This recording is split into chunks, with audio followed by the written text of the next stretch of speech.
Philippe. Bonjour. Tu es le candidat pour la France Insoumise dans la deuxième circonscription de Lyon. Qu'est-ce que tu penses de l'état social du pays et en particulier sur le territoire? Sur l'ensemble du pays, le constat a été fait de façon régulière. Il y a une désindustrialisation massive qui se poursuit.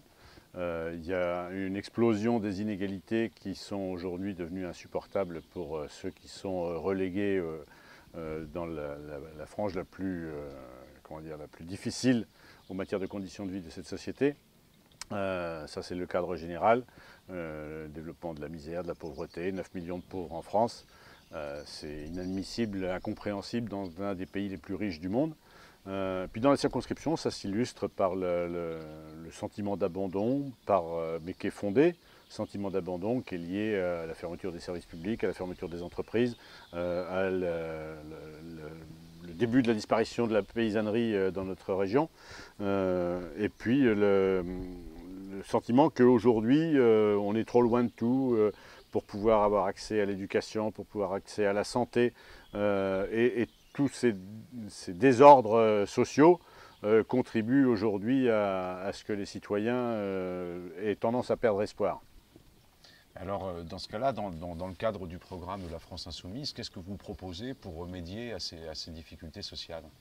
Alors, notamment déjà avoir une fiscalité enfin plus juste. La fiscalité, depuis une trentaine d'années, en gros, consiste à reprendre de l'argent aux pauvres pour le donner aux riches. Ça c'est vraiment les grandes orientations.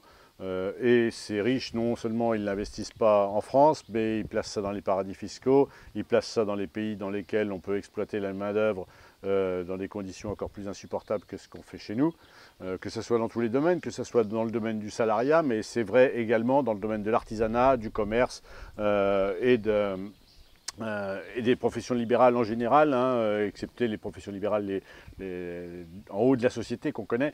Donc je veux dire, il n'y a pas de différence de traitement selon la nature de l'activité, qu'on soit salarié ou qu'on soit petit travailleur indépendant.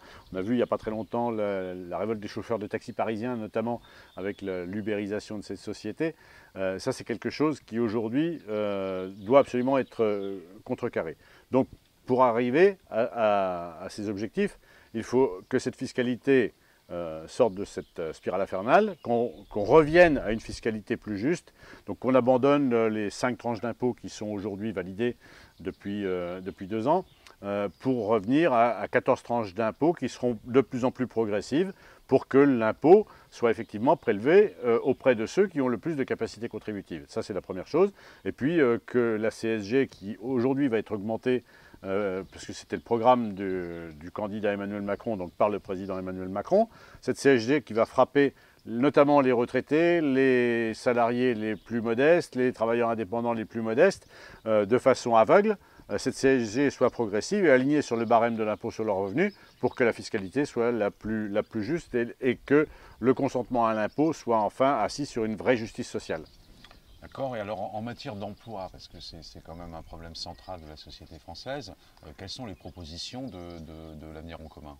Eh bien, il faut vraiment se fixer comme objectif le protectionnisme solidaire, c'est-à-dire aujourd'hui, de la même manière que le commerce équitable existe dans un certain nombre de domaines de production, notamment des produits agricoles, mais pas seulement.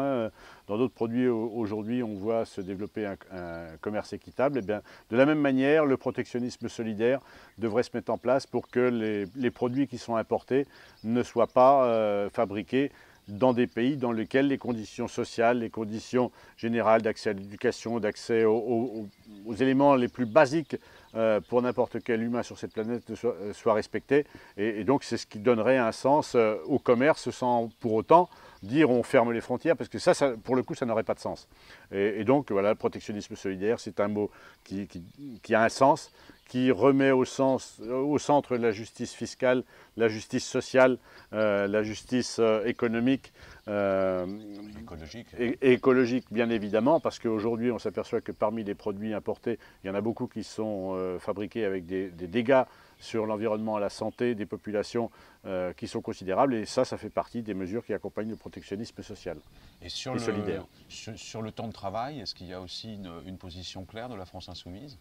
Il est évident qu'aujourd'hui, mais c'est un phénomène qui est déjà très ancien, la réduction du temps de travail et le partage du travail sont au centre des objectifs. Il n'est pas légitime de ne pas pouvoir profiter collectivement de tout ce que nos sociétés ont investi depuis maintenant plusieurs siècles en matière d'infrastructures, de voies de communication, de réseaux, d'accumulation de connaissances et de compétences. Et donc le corollaire de pour récupérer les fruits de cette richesse collective, c'est de répartir le temps de travail différemment et que le temps de travail soit en tendance longue, sans cesse réduit, parce que c'est la tendance qui existe depuis déjà plusieurs décennies. Il n'y a aucune raison aujourd'hui, dans un monde de plus en plus riche, avec des inégalités de plus en plus grandes, de cesser cette évolution, sauf si le seul objectif était d'accroître la richesse des plus riches. C'est ce qu'on peut craindre, mais notre objectif n'est pas celui-là. Notre objectif est de répartir les richesses différemment,